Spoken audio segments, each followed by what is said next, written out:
Today we are going to discuss a 2015 American thriller film directed by Ian Softly called The Curve.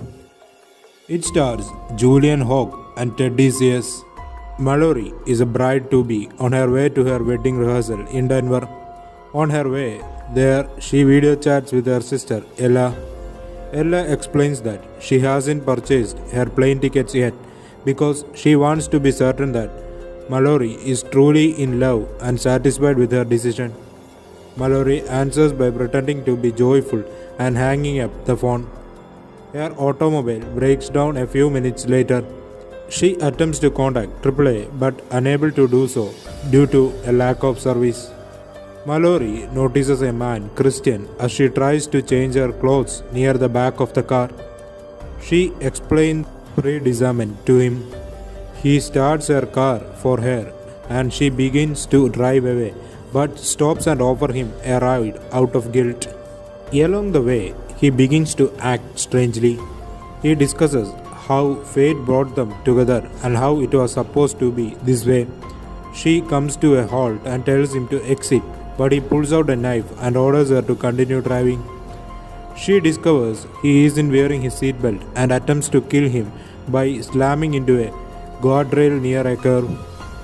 They collide with a bang.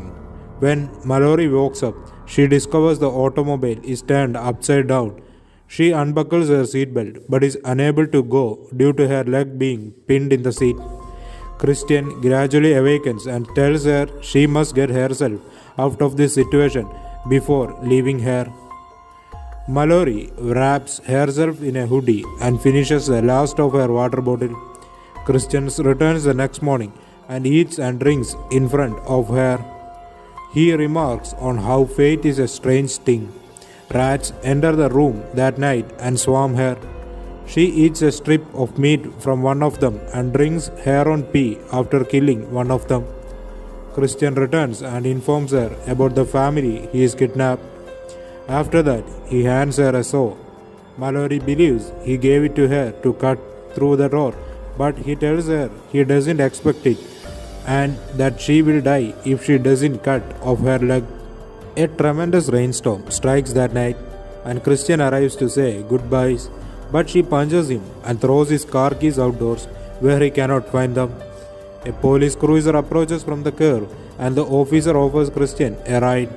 He hears Mallory cry but dismisses it as hallucination, so he drives away with Christian. Mallory tries to hack her leg off as the car begins to flood, but she only manages a few shallow wounds before the river helps her leg comes loose. She visits the cabin where Christian claims to have been. She sees him kill the corpse and realizes that he has also slain the homeowners, but is holding their daughter, Katie, prisoner. Mallory points a gun she found at him and threatens to shoot him if he moves. As Katie runs, he attacks Mallory. Mallory fights Christian for a while before pushing him off a second-story balcony. In a bear trap, he falls and his leg is crushed.